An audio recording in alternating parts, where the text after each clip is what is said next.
My father didn't call. He didn't hesitate. He just texted me. Please don't come. The family wants a drama-free wedding. 10 seconds later, my sister Madison liked it. A tiny heart icon. But it felt like the final push off a cliff I'd been hanging from for years. I stared at the screen, feeling something inside me shift quiet, sharp, irreversible. They didn't want peace. They wanted me gone. So I typed back, my hands steady in a way that scared even me. Great choice. Then you'll be free of my payments too. The family group chat exploded, laughing emojis, passive-aggressive comments, the kind of cruelty people excuse as just family humor. In that moment, I realized something I should have seen long ago. I wasn't their daughter. I wasn't a sister. I was a wallet they expected never to close. My name is Claire, and this is the day everything changed. When the notification first appeared, I thought it was a mistake.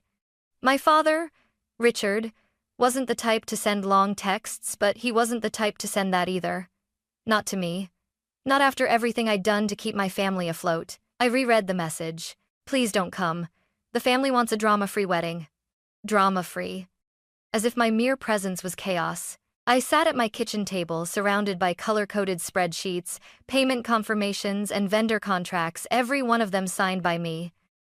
For months, I had managed Madison's wedding the same way I'd managed every family crisis. Quietly, efficiently, invisibly. I paid deposits.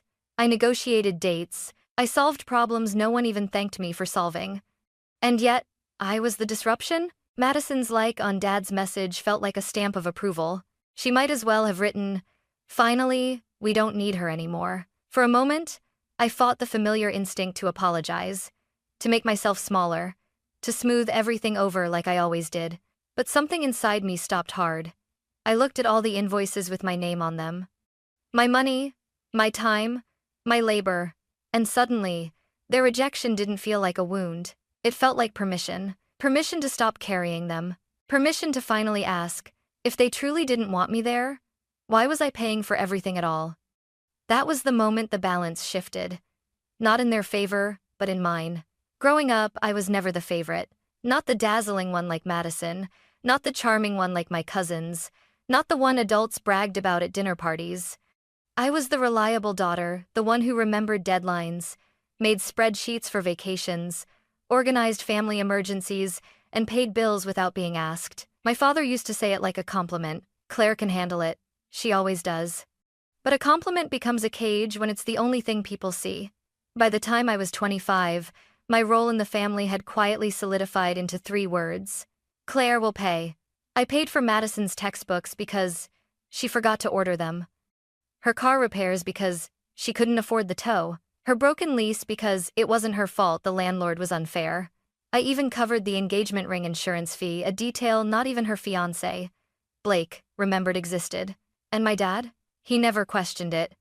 He never paused and asked, "Claire, is this too much for you?" No. He treated my financial stability like a family resource, like something he was entitled to, something I owed them, but I didn't mind. Not at first. Because being needed felt like belonging. Even when it drained me. Even when I stayed up at 2 a.m. balancing accounts while Madison slept peacefully, dreaming of a wedding she had no intention of paying for. And then, the wedding planning began, a whole new level of expectation. Dad said, "Claire, you're the organized one. Take care of it." Madison added, "Just make it perfect, okay?" Every bill, every deposit, every crisis, landed on my desk. And on my shoulders. I told myself it was love. I told myself this was what family did. I told myself that one day they would appreciate me. But when Dad texted me not to come, and Madison liked it, I realized something devastating. They didn't value my help. They valued my silence. They valued my obedience. They valued my money. Not me. And once that truth settled into my chest, something old and exhausted inside me finally sat down and refused to rise again. The day after Dad told me not to come, I drove to see the only person in my family who had ever looked at me without expectation. Grandma Helen. Her house sat quietly at the end of a tree-lined street, the same place where I'd spent countless childhood afternoons watching her trim roses while telling me stories about strength I never believed I had. She opened the door before I could knock. Her eyes, soft but knowing, scanned my face. What did they do this time, sweetheart? I hadn't cried when I got the text. I hadn't cried when Madison liked it. But hearing her voice almost broke me. We sat at her kitchen table, the one covered in floral vinyl she refused to replace. I told her everything, the text, the laughter in the family group chat, the years of financial favors I'd convinced myself were normal. When I finished, she reached into a drawer and pulled out a small, faded notebook, the one she used for her emergency savings. She placed it between us. Claire, I heard Richard and Madison talking last week. My stomach tightened. Talking about what? Her lips pressed into a thin, worried line. They want a wedding week. Multiple events, bigger venue, more guests. She hesitated. And they said, if you don't help, they'll use my savings. I felt heat rush up my neck. They said that about your money? She nodded slowly. They think I won't notice. They think I won't understand. But I do, Claire. I understand far more than they believe. My breath came out sharp. All those years of giving, and still it wasn't enough. Not for Dad. Not for Madison. Not even after I paid for everything that mattered to them. Grandma reached across the table and held my hand. Her grip was warm but firm, the kind of strength born from decades of surviving her own disappointments.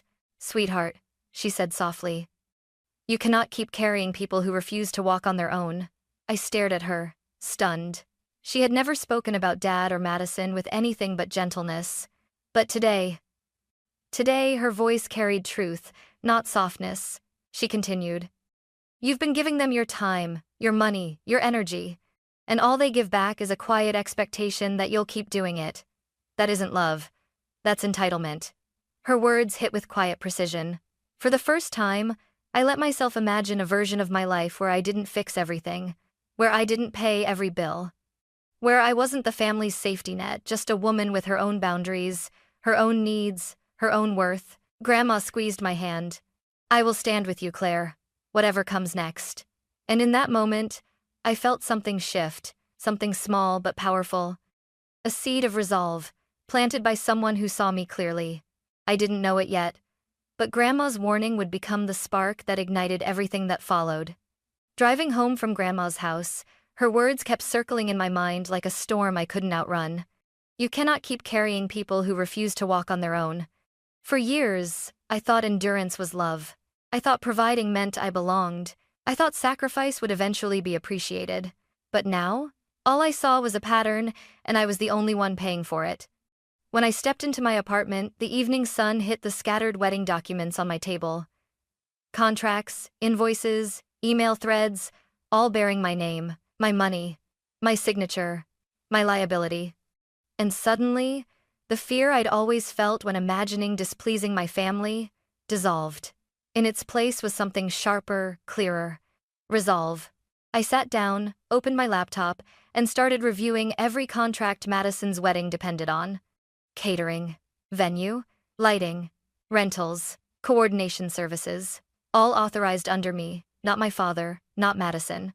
For once, the weight they put on my shoulders became leverage I could finally use. My hands didn't shake as I typed the first email. We will not be moving forward. Please cancel the upcoming invoice. Then another. Terminate the agreement effective immediately. Then another. It felt strange. Not vengeful. Not spiteful. Just right. With every cancellation, I felt a thread snapping, the thread that had tied me to the belief that I was responsible for holding my family together. I wasn't. Not anymore. When I finished, I opened a private message to my father. My fingers hovered for a moment, long enough for the old Claire to whisper, "Don't upset him. Keep the peace. Stay small." But that Claire had been dismissed the moment he told me not to come, so I typed, "All payments have been canceled. Vendors notified. If the family wants a drama-free wedding, you'll need a drama-free budget, one you pay for yourselves." His reply came 10 minutes later. "Claire, this is unnecessary. Don't be petty." I exhaled slowly, feeling something uncoil inside me. "It's not petty," I wrote. "It's overdue." I set my phone down, expecting anxiety to follow. Instead, there was calm. A deep, steady quiet I hadn't felt in years. Then another knock at my door. When I opened it, Grandma stood there, wrapped in her soft blue cardigan, determination burning in her eyes. "I thought you might need company," she said. I let her in, and as she stepped inside, she added gently, "Claire, when they come home, we'll face them together." And for the first time in my life, I believed I wouldn't be standing alone. The morning they returned, the city felt unnaturally quiet, like it, too, sensed the shift coming. Grandma and I arrived at the airport early, her small hand looped through my arm, steady and warm. She wasn't fragile the way people assumed. She was steel, wrapped in softness. And today, she was unshakable. We met Mason, the attorney I had hired the night before. He was calm, collected, carrying a folder so thick it looked like a weapon made of paper. "Everything is documented," he said. "They won't be able to dismiss this as misunderstanding." I nodded, but my heart pounded hard enough to echo in my ears. Not from fear, from decades of silence finally cracking open. Then the sliding doors parted. They emerged one by one, as if walking straight out of the version of my life I no longer belonged to.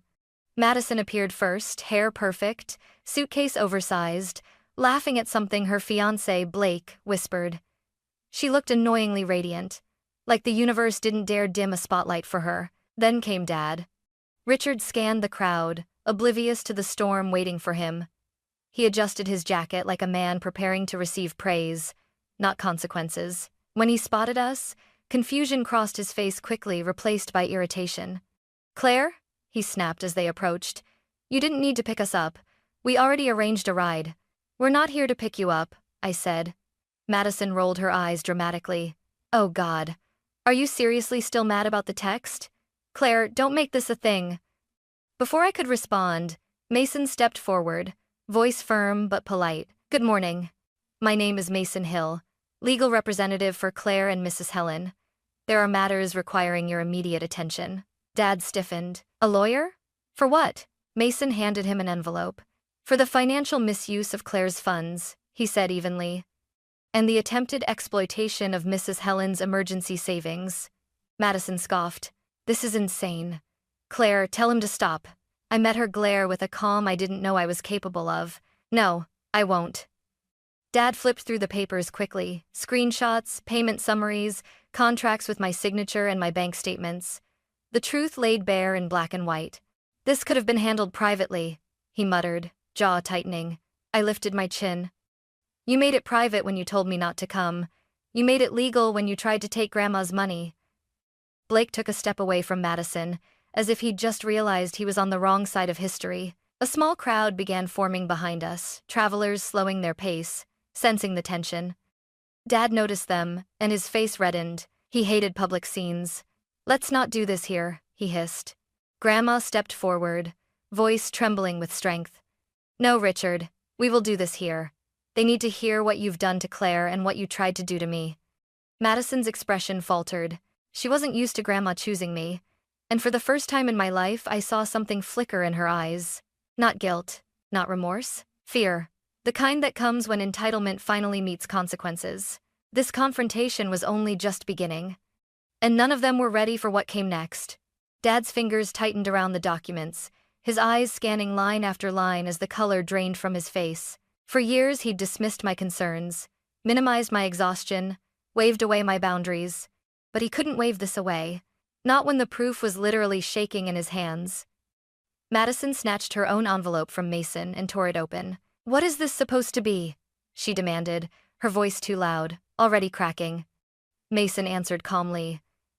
"Documentation of your attempts to access Mrs. Helen's emergency fund, along with the financial reliance you placed on Claire without consent or compensation." Madison blinked at him, stunned. Then she turned to me, anger rising like a shield. "You're really doing this? You're seriously punishing us because you didn't get invited to one event?" I laughed quiet, humorless. "One event? Your entire wedding has been sitting on my credit card for months." Dad stepped forward, his authority slipping. "Claire, you always helped. You never complained before." "That's because you never gave me space to complain," I said. "Every time I hesitated, you called me dramatic. Every time I struggled, you said I was overreacting. And when I finally drew a boundary, you laughed." Grandma placed a gentle hand on my back, steadying me. Her presence felt like armor. Madison tried again, voice rising, desperation bleeding through her harshness. "You're ruining everything. You could have just talked to us." I stared at her, stunned by the audacity.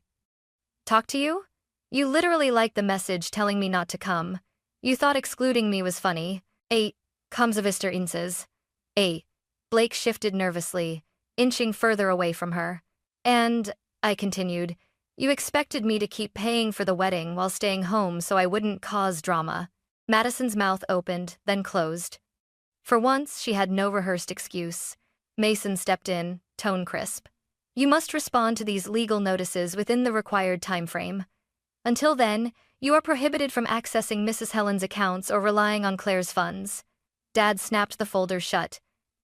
This is too much. You're blowing things out of proportion. Grandma's chin lifted, steel flashing in her eyes. No, Richard. You minimized everything for years. You dismissed Claire's worth to make room for Madison's wants. But this, she pointed at the documents, this is the truth you refused to see. Dad swallowed hard. For the first time, I saw uncertainty and shame. Madison looked between us, me, Grandma, everyone watching. Her shoulders sagged. The arrogance she wore like perfume evaporated. So what now? She whispered. Her voice was small, afraid, real. I met her gaze, steady and unapologetic. Now, I said, you learned to stand without me, the same way I had to learn to stand without you. Silence stretched between us, heavy, electric, echoing years of buried resentment finally dragging itself to the surface. Dad exhaled shakily. Claire, we just wanted the wedding to be perfect. We didn't mean— Stop, I said softly. Stop pretending your intentions, erase your actions. You wanted perfection, and you were willing to sacrifice me to get it. He had no response. Mason closed the folder. We're done here. Grandma looped her arm through mine, her touch solid.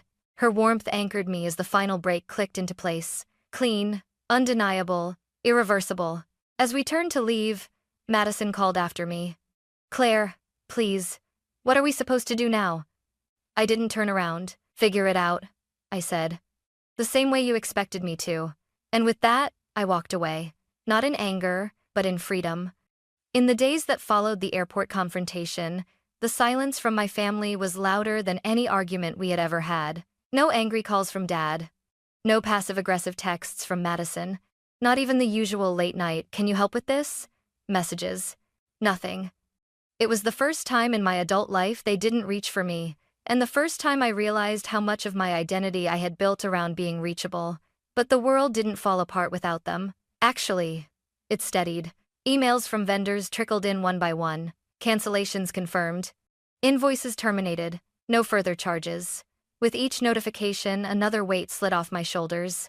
Meanwhile, the wedding shrank from a spectacle to something far more realistic. Madison complained online about fake people sabotaging her special day. But the truth was simple. Without my money, the fantasy version of her wedding couldn't exist. Dad sent 3 short texts over the week. We need to talk. This is getting blown out of proportion. And finally, I don't know how to fix this. I didn't respond to any of them. Because for the first time, fixing things wasn't my job. Grandma and I spent more time together. We reorganized her finances, added legal protections, set up alerts, and consulted with Mason about formal safeguards. As we worked, she looked at me with a softness that reached places in me I'd forgotten existed. Claire, you're not cold for stepping back, she said one afternoon. You're finally caring for yourself. Her words settled over me like a warm blanket. I had spent years believing my value came from how much I gave. Money, time, emotional labor, stability. Without giving, who was I? Slowly, painfully, beautifully. I was learning the answer. I wasn't a provider. I wasn't a crisis manager. I wasn't a walking wallet or an emotional sponge. I was a woman reclaiming the pieces of herself she'd abandoned to keep everyone else comfortable. Madison tried once more, sending a clipped, frustrated text. So you're just done after everything? I typed slowly, deliberately. I'm not done. I'm finally starting. I didn't hear from her again. In the quiet that followed, something unexpected bloomed inside me. Not guilt. Not fear. Peace. They could figure out their own emergencies now. They could pay their own bills. They could navigate the consequences of their choices. The same consequences I had been shielding them from for years. And me? For the first time in my life, I felt the ground beneath my feet belonged to me. The aftermath wasn't chaos. It was clarity. Several weeks passed before the dust fully settled, but when it did, life felt strangely open, quiet in a way that wasn't lonely, steady in a way that wasn't forced. I no longer woke to frantic messages from my dad. I no longer skimmed my bank account, bracing for another unexpected family emergency. I no longer waited for appreciation that was never coming. Instead, I woke to something unfamiliar yet comforting: my own choices, my own time, my own peace. With Grandma fully protected under the new legal and financial safeguards, we gradually shifted from crisis mode to simply enjoying each other's company. We cooked dinner together. We tended her rose bushes. We laughed, really laughed for the first time in months. One afternoon, while we sipped tea in her backyard, she placed her hand over mine. "You saved both of us, Claire," she said softly. I shook my head. "I didn't save us, Grandma. I just stopped letting them drain us." That truth settled between us like sunlight, warm, gentle, undeniable. Inspired by everything we went through, I applied for a volunteer position at a local advocacy center, supporting older adults who faced financial exploitation. People like Grandma. People who needed someone to stand beside them the way she stood beside me. Helping them didn't feel heavy the way helping my family once did. It felt purposeful, healing, like giving back without losing pieces of myself. For the first time in my life, I wasn't fixing chaos built by others. I wasn't cushioning the consequences of someone else's selfishness. I wasn't disappearing to make room for someone else's comfort. I was building something honest. A life shaped by boundaries, not burdens. Looking back now, it's almost poetic. The moment my father texted, "Please don't come," I thought he was cutting me out. But really, he was setting me free. Free to see the truth. Free to reclaim my worth. Free to grow into someone I could finally recognize. My name is Claire, and walking away wasn't the end of my story. It was the beginning of the first chapter I ever wrote for myself.